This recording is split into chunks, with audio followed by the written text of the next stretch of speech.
Howdy, y'all. Welcome to my Disfantastic vlog. This is episode 4. Our main topic that we'll be talking about today will be scheduling and time management, but the main issues are number 1, my plans here on YouTube involving you guys to make sure that I bring the content you guys need. Number 2 is scheduling and time management, and number 3 is talking about some things I was learning from Dan Peña's QLA. Now, to access the stuff I'm learning from him on his thing, you just go to his website. Then you go to QLA and then go to QLA for Dummies. That's a good way to get started. Um, what's changing slash being improved on? Goal number 1 is life updates. I just got an awesome new chair. I didn't realize that was way higher, so I had to readjust everything on here. So that will help a lot too. I have a much easier time uploading to TikTok by cutting up these YouTube videos. So assuming I find time to cut them up, I'll be able to post a lot more frequently. And I've already posted 2 videos on 4 different days this week. 2 videos each. 8 videos in total, which was amazing. And I'm working on a better plan for my own time management to make sure that I can get things done and reach the goals that I have for this coming year. Big goal number 2 is YouTube. Update 1 is I'm planning to bulk make videos. What this means is I'm planning on making 2 videos every Saturday and having one scheduled to premiere later in the week. Haven't decided a date. We'll probably decide on that later today, as I said, to premiere. So I'll record this video, do quick costume change, and record the second video if I do a costume change. I have an upcoming gratitude video I plan to get out to you guys. I've not finished the script, but hopefully that'll be the video I record after next week's vlog video. 3 is working on optimizing the process of making scripts. I'm now am good enough at understanding them to be able to watch a video and dissect exactly what the script is for that video and use that to create a new script, which will help me start getting new ideas and create better scripts inspired by others to allow for better videos. Number 4 is reaction videos coming up. I actually plan on doing one after this, so look out for that later this week.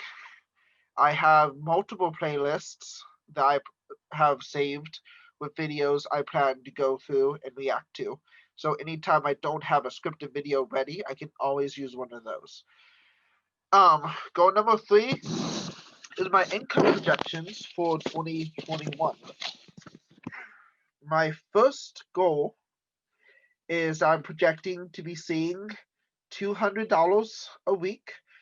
At some point in February, I should hit that goal through my blog, the blog site I've talked about before.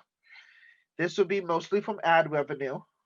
I just gotta get everything launching. And if I can get everything launched before the end of this year, I should have those within 2 months of the launch hit some point during February to get that $200 a week.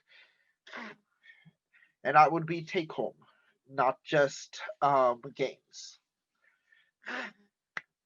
Number 2 is my goal of making $10,000 a month by the end of May. I plan on doing this through the blog, books, courses, and whatever I can get out to start making that money. That would set me towards financial freedom so that I can focus on spending my life helping people instead of having to worry about how I'm going to make ends meet. The big 3 things I'm working on this week are the blog site, YouTube and TikTok, and scheduling. Because once you can master scheduling, as if you can manage the most valuable asset you have. Now, for the discussion we're talking about today is scheduling and time management. As I've been thinking about this and trying to readjust mine this week, I've had a lot of time to think about it. I feel like my findings may help some of you that are out there. Time is the most valuable and non-discriminate resource we have. Everyone has 24 hours in a day.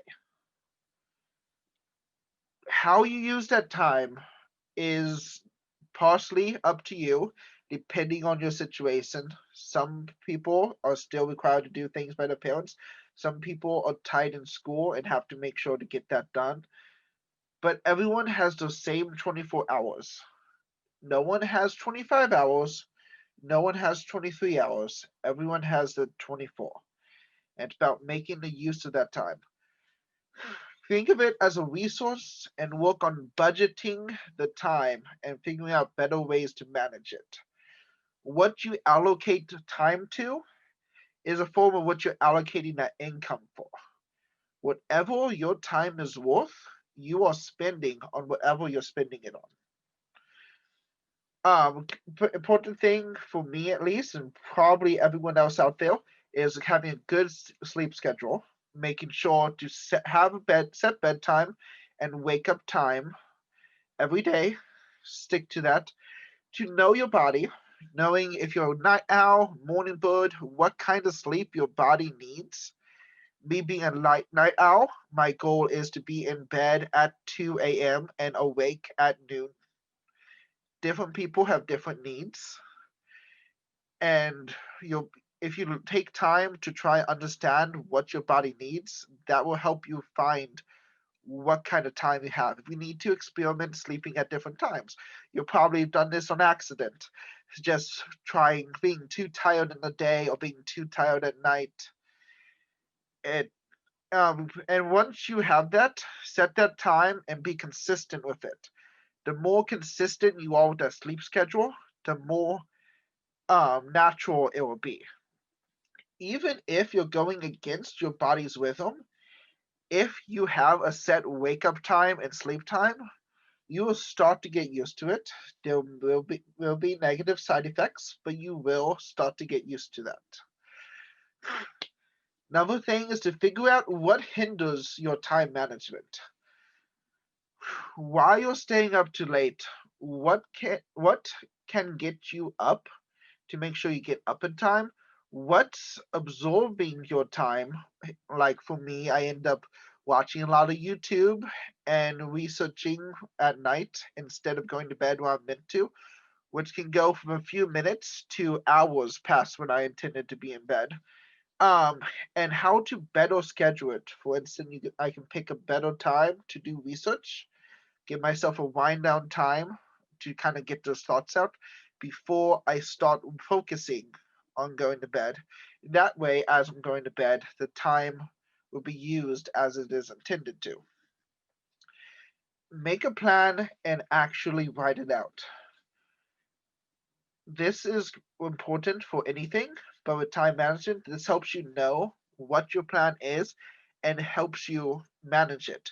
It doesn't have to be on paper, it can be in your schedule and your alarms.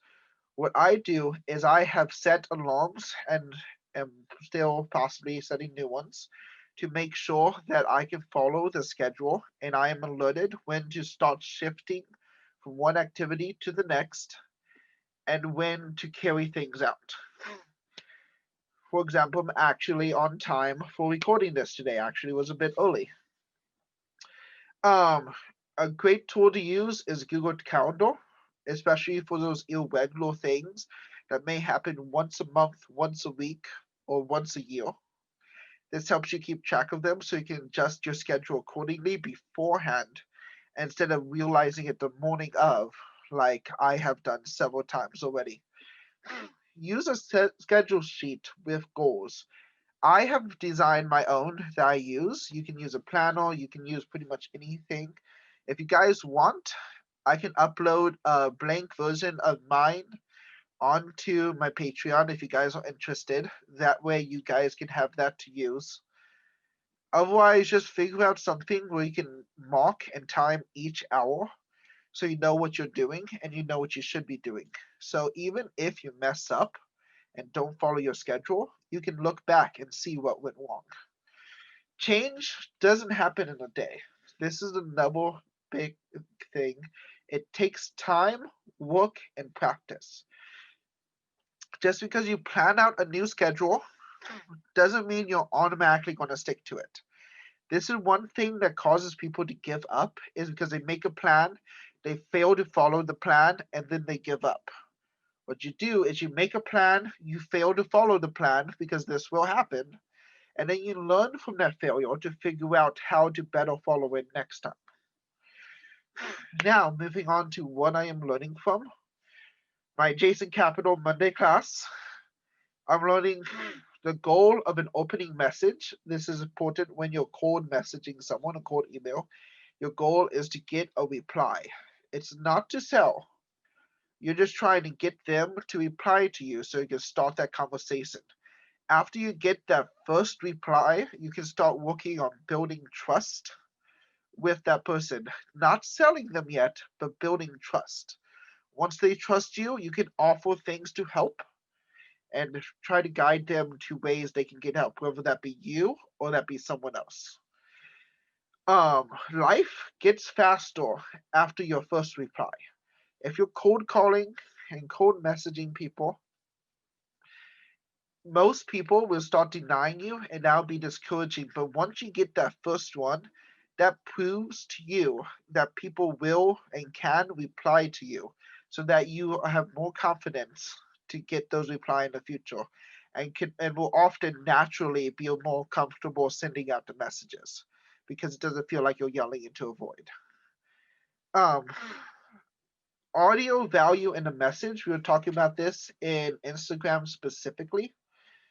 Um, Even though I don't really use Instagram much yet, when you're sending out DMs and you want to add the value section in the message, what you can do is record an audio of you telling them that value, which audio messages feel a lot more personable and valuable to them than just text. That way they can hear that and feel that you are actually understanding their issue. This will help increase conversion. A quick way to do this on Instagram, if you want to start scaling it up, is to airdrop it to your computer and play from speakers as you record onto Instagram. This will help you scale and can also help you with someone when someone else is managing your Instagram. So it's still your voice telling the same value to many of those. I believe there was 10 different categories he was talking about that class, but I can't give away all of his secrets. So definitely check out his I think it's still IG Agent. But yeah, definitely check that out. Another thing I'm looking for is actually what I'm looking from is actually Jason Capital's mentor, Dan Peña, has everything on his website for free. I follow the QLA, and that's what I'm starting to learn. And a few things I've learned from that is to visualize the immediate future. Whatever success you're trying to get to, imagine that success. For me, this could be imagining my blog being up and running on the website with traffic going to it on January 1st. Getting in the space of imagining your future success will help encourage you because your mind is already starting to think that's real, which will make it easier to work for. Uh, Immediate successes that will happen in specific things that you are working for. This isn't saying I'm going to win the lottery and be rich. This is saying I'm going to get this thing done and get the result I desire from it.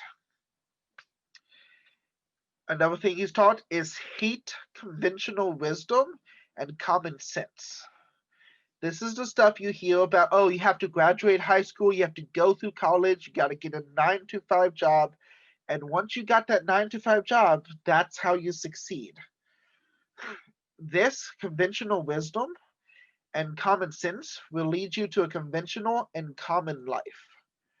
With many people struggling paycheck to paycheck, I don't think that's a result that any of us are wanting. So why try to listen to the wisdom they are teaching us when it has done nothing for them? Instead, try to look and learn wisdom and sense from those who have actually reached success, those who are living the life you want to get to.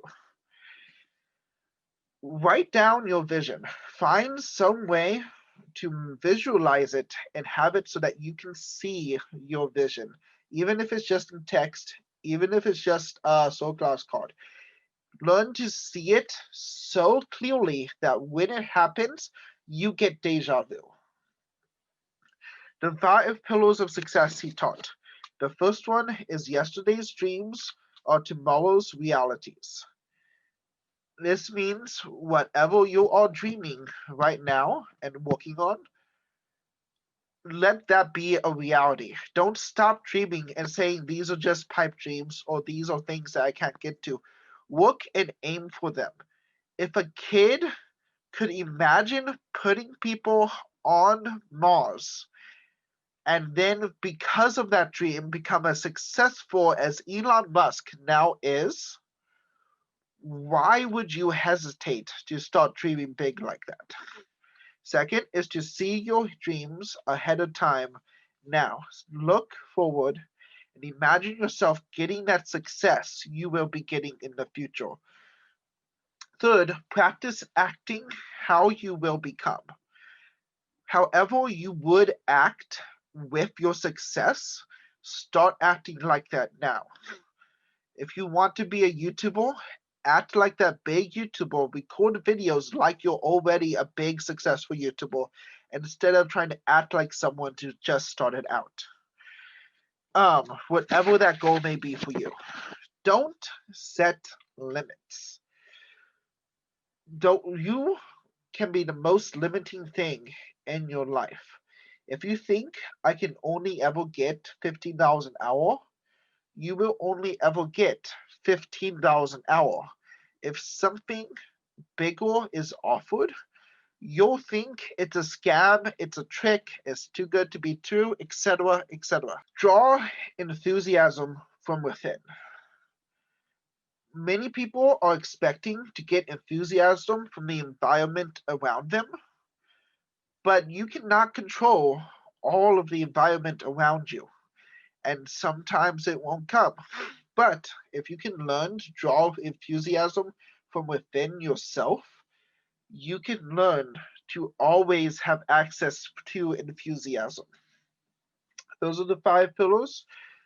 Another thing that I'm working on, that I'm learning from him, is to make a mastermind of the same skill level but in different areas. This is saying find a group of people or build a group of people who you want to grow with. You want to be able to help each other out, trade skills, where none of the group feels like they are above the other, but everyone in the group is in different areas. Say you have a group of 7 designers that are at the same skill level. Ultimately, you won't be helping each other out too much because you're all in the same field, all working on the same kind of stuff. Yes, some could be more logo type and be able to help teach that, while some are more infographics and be able to teach that. But ultimately, that's all the same field. As opposed to you have a graphic designer, a copywriter, and a salesman and a real estate agent all at the same skill level in their field and all feeling equal. They can teach each other skills that they are learning in their field that the other would have never had access to outside of that. So if you're wanting to join a mastermind of my creation, let me know in the comments below. This would not be something I'll be searching out forever because eventually I will have this and will no longer be looking for it.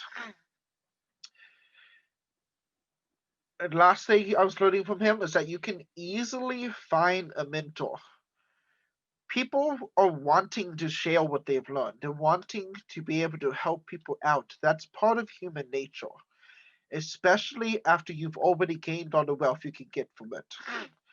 The easy way that Peña suggests is to ask him to lunch and offer to pay for it. Most people, if you're rich, everyone's expecting something from you. But if someone's offering to give you something, That's really refreshing and shows that they are actually interested in learning from you, that they're willing to put money up to it. You can pretty much have anyone be like, oh, I want money from you. I want money from you. I want to learn and I want you to pay for me learning from you. That's going to be super common. Most people are doing that and then are shocked that they get no results. What's uncommon is when you get people who are like, hey, I love what you do. I was wondering if you could help me learn some of that. Why don't I take you to lunch, my treat, and we can talk over some stuff? Next step from that is to try to find something that you have in common with them besides work, such as a fun activity, such as going to golf, where you can talk over golf, where you're having some activity, or even video games, which is a lot of the rage right now. Find something that you two can do together, something bonding, something not work related, so that you can connect with them and be able to learn as you're having regular interactions instead of just trying to have them be the person being interviewed. Because even if you're paying for stuff, people aren't going to want to sit there and just be interviewed, especially when they have uh, hourly worth more than $1,000. Sometimes when they have hourly worth of only $50, they're not going to want to sit there, even if you're paying for it. Another new person I just recently found I'm learning from is Andre Jink. All the links will be in the description below. This is a fairly new financial YouTuber I started watching fairly recently. Um, I love his style because he does a ton of magic tricks and is also focused on dividend paying stocks and funds.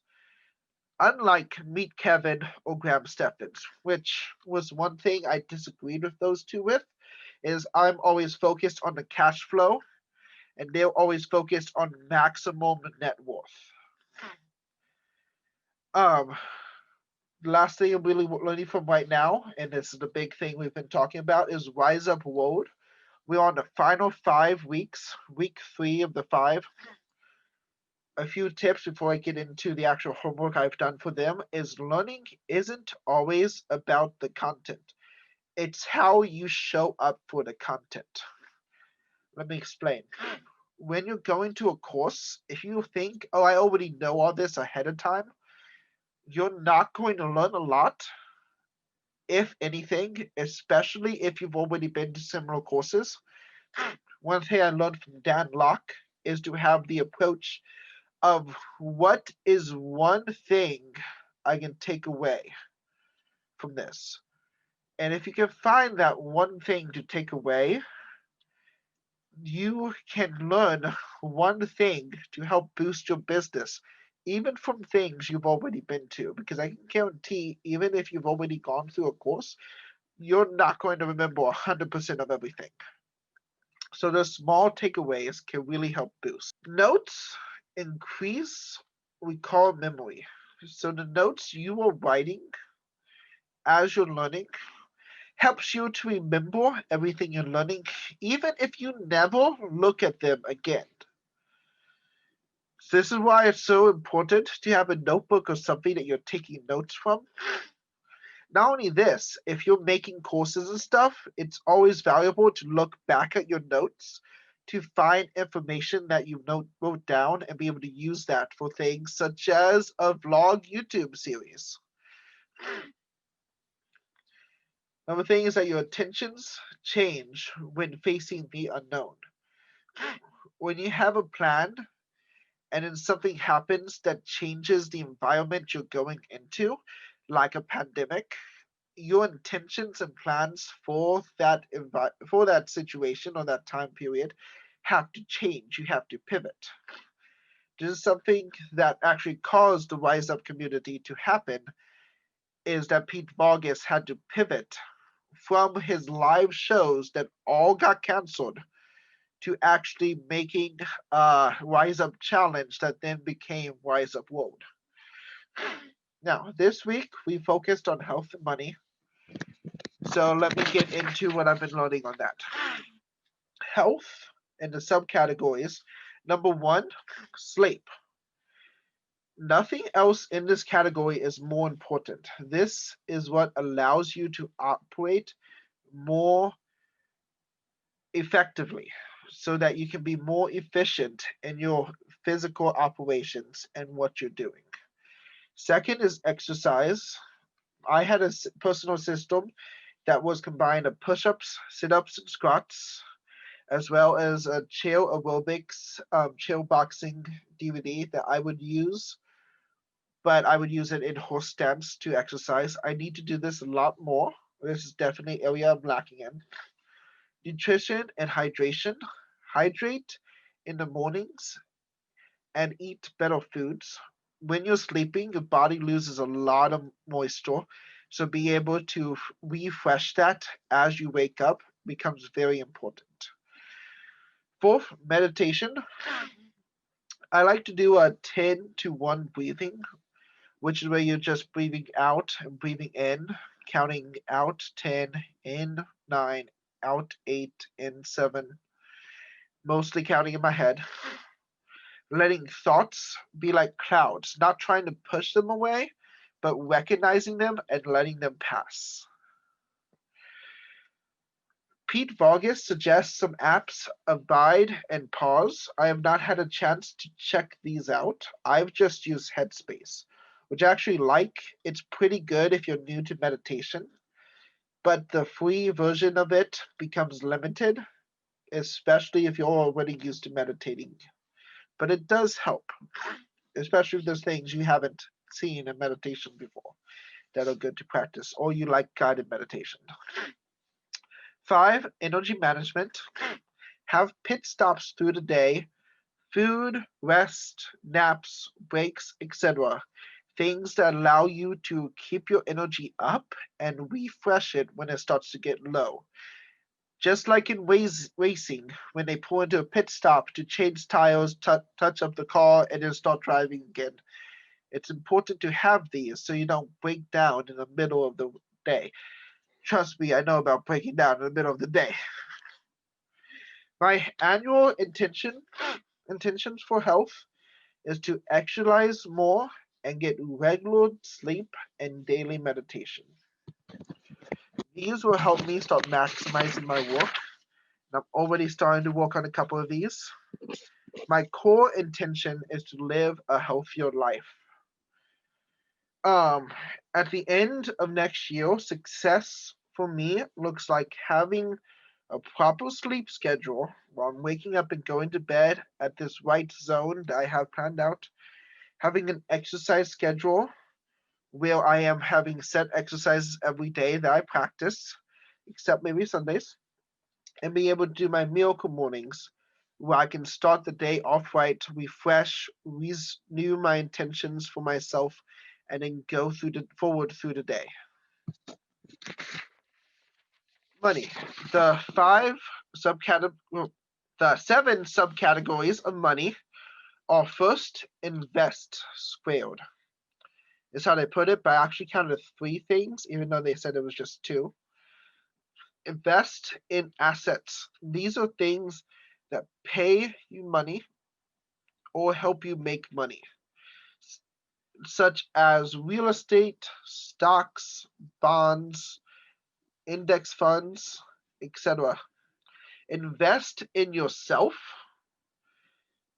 such as courses, schooling, your education, your health, etc. Put money into helping better yourself so that you'll be able to make more money in the future. And when you're just starting out in almost anything, this can be the best investment because while an asset may have, you may even get lucky and get a 20% return. When you're first starting and you're not making a lot of money or you just have a 9 to 5 job, investing in yourself can allow you to go from making $30,000 a year to making a few $100,000 a year, which is far bigger than practically any other asset is ever going to get you. Third is invest in something that fuels your lifestyle, which I guess falls into assets. But invest in something that will pay for your lifestyle, such as real estate and dividend stocks and dividend paying index funds. These are things that pay you out money either every month or every 3 or 4 months, sometimes just annually. And you can use that to pay everything that you use to live off of every year once it gets high enough. So invest to increase that so your need to make an income goes down so you can focus more on what you want to do and you are called to do instead of what makes you money. Second is emergency fund, be it th- 3 month, 6 month, or 9 month, or 12 month. Start building an emergency fund. Now I can already hear you in the comments saying, "Don't do a 9 or 12 months. Invest instead." I can already see Kevin saying not to have an emergency fund and just let your index funds be your emergency fund.